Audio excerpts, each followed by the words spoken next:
السلام علیکم. آپ ملاحظہ فرما رہے ہیں وائس آف رائٹ سیکرز اور میں ہوں آپ کا ہوسٹ طالب نقوی ایڈوکیٹ. ناظرین، آج پینشن کے حوالے سے خبریں ہیں. ای او بی آئی کے لیے ایک خوشخبری ہم کہہ سکتے ہیں، اور وہ کس کیٹیگری کی ہے یہ بھی ہم آپ کو بتائیں گے. اور اس کے علاوہ بجٹ کے حوالے سے جو بات ہم کہتے آئے ہیں، ایک پینشن رہنما نے بھی کی ہے، اس پہ بھی تھوڑی روشنی ڈالیں گے. اور جو یہ نیشنل بینک آف پاکستان، وہاں سے کوئی اچھی خبر کی امید ہے. امید بلکہ کیا ہے، انتظار ہے، کیونکہ توہین عدالت کے حوالے سے ابھی تفصیلات ہمیں ملنی ہیں مزید.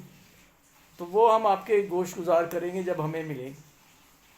اس کے علاوہ ہم پی ٹی سی ایل کے حوالے سے یہ کہنا چاہیں گے کہ جو ہے آپ یہ پوچھ رہے ہیں کہ پی ٹی سی ایل کا جو ہے وہ کوئی اپڈیٹ دیں، تو اضافہ تو وہی اس دفعہ ہوگا، کیونکہ کیسز کی بھرمار ہونے کی وجہ سے فوری طور پہ تو ریلیف ملنا ممکن نہیں.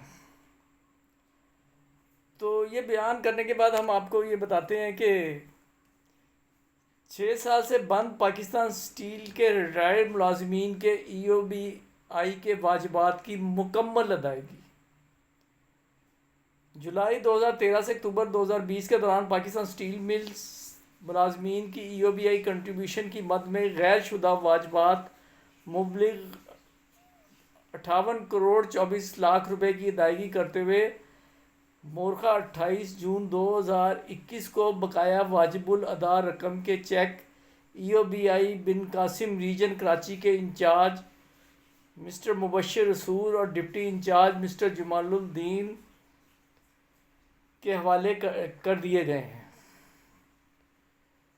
پاکستان اسٹیل ملز کے ملازمین کی تنخواہ سے کاٹی جانے والی رقم جو پاکستان اسٹیل ملز کو موصول نہیں ہوتی تھی، اور پاکستان اسٹیل ملز بند ہونے کی وجہ سے اس مد میں حصہ ادا نہ کر پاتی تھی، جس کا نقصان ایک عرصے سے اسٹیل ملز کے ریٹائرڈ ملازمین کو ہوتا رہا تھا. آج اس ادائیگی کو کلیئر کر کے اس کا ازالہ کر دیا گیا ہے. اس کا فائدہ ملازمین خواتین کو 55 سال اور مرد حضرات کو 60 سال کی عمر کے بعد گرانٹ کی بجائے پینشن کی صورت میں موصول ہوگا.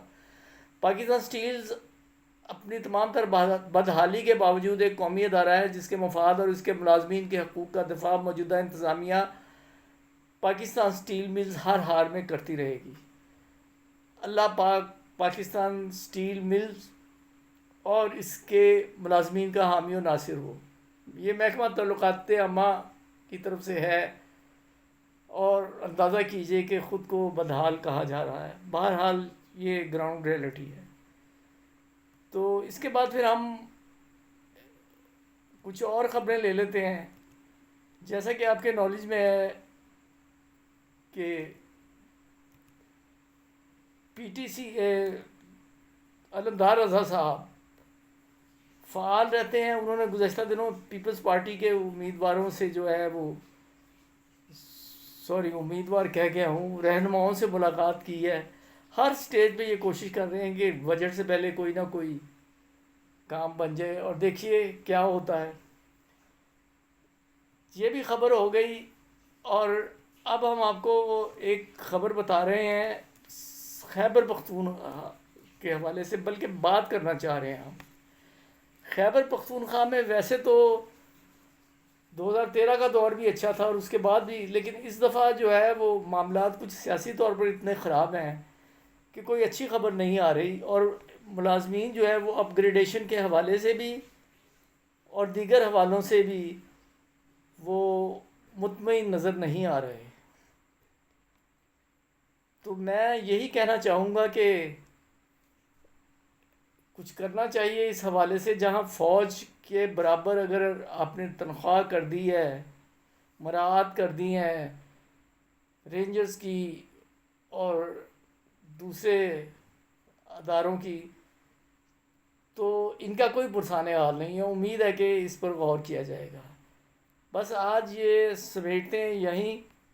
لیکن جو میں نے بات رہ گئی تھی وہ میں آپ کو کر دوں کہ میں کافی دیر سے یہ کہہ رہا ہوں کہ میں جو بھی بات کہتا ہوں وہ حتمی نہیں ہوتی. صرف ایک بات میں نے یہ کہی تھی، اس کی اپڈیٹ اب کب چینج ہوتی ہے یہ کچھ نہیں کہا جا سکتا. کہ اصولی طور پر یہ فیصلہ ہو گیا ہے کہ 26 سال یعنی 2 سال وسعت دی جائے گی جو لوگ سپر انویشن پہ 60 سال کے ہو گئے ہیں، یعنی وہ 62 سال کی عمر میں ریٹائر ہوں گے. لیکن یہ سب کچھ جو ہے وہ محکمہ خزانہ کرے گا. اس سے ملتی ہوئی بات جو ہے نا یہ کی ہے ہمارے یہ رانا خالد فاروق صاحب ہیں، chairman all Pakistan audit and accounts. وہ کہتے ہیں ہر قسم کے لوگ جو ہے نا وہ باتیں کر رہے ہیں. وہ کہتے ہیں اس ملک کے سارے فیصلے اگر آئی ایم ایف نے ہی کرنے ہیں تو پھر کسی کی کیا ضرورت ہے جو خود سالانہ ملک کے اربوں روپے مراعات کی مد میں ہڑپ کر جاتے ہیں. جب غلامی کی زندگی گزارنی ہے تو پوری ریاست کا ایک ایڈمنسٹریٹر لگا دیا جائے جو آئی ایم ایف کے احکامات قوم کو بتا دیا کرے. ہر 5 سال کے بعد الیکشن پر اربوں روپے خرچ کر کے ممبران اسمبلی اور حکمران اس لیے منتخب کیے جاتے ہیں کہ وہ ملک کی تعمیر و ترقی کے لیے کام کریں اور ریاست کے پسے ہوئے طبقات کی زندگیوں میں بہتری لانے کے لیے اپنا کردار ادا کریں. آج کے مہنگائی کے دور میں جو ہے وہ حالات کا جو ہے انہوں نے کہا ہے بجٹ میں سرکاری ملازمین کی تنخواہوں میں اڈھاک الاؤنس کو ضم کرتے ہوئے کم از کم 100% اضافہ، میڈیکل الاؤنس کو پینشن الاؤنس میں 60% اضافہ ضروری ہے، اور اگر یہ اضافہ نہیں کیا جاتا تو گیگا Pakistan all Pakistan audit and accounts combined association 12 جون کو پارلیمنٹ ہاؤس کے سامنے اپنے مطالبات کی منظوری تک دھرنا دیں گے. یہ مختلف ادارے ہیں جی جنہوں نے یہ کہا ہوا ہے. تو اس میں ایک فقرہ یہ کہا گیا تھا کہ یہ جو ہے نا دل کو بہلانے والی باتیں ہیں، وہ میں مس کر گیا. وہ پہلا فقرہ جو ہے اس سے میں متفق ہوں، باقیوں کے بارے میں ریزرویشنز رکھتا ہوں. وہ کہتے ہیں کہ سرکاری ملازمین کی تنخواہوں میں اضافے کے حوالے سے اس وقت جو بھی خبریں گردش کر رہی ہیں یہ سب ایک ٹوپی ڈرامہ ہے جس کا واحد مقصد یہ ہے کہ ملازمین کو اس بات کے لیے تیار کیا جائے کہ ان کی تنخواہوں میں اضافہ نہیں کیا جائے گا. اور بات کچھ ٹھیک ہے، ہم نے بھی یہ کہا تھا کہ حتمی منظوری تک آپ کچھ بھی نہیں کہہ سکتے کہ کیا ہو. ویڈیو طویل ہو رہی ہے اس لیے اجازت دیجیے، اور کل انشاءاللہ تعالی آپ لوگوں کے کمنٹس جو ہیں ان کے ہم جواب دیں گے. کل ویکینڈ ہے، اور جن احباب نے ابھی سبسکرائب نہیں کیا سبسکرائب کر کے بیل آئیکن کو کلک کریں. Thanks for watching.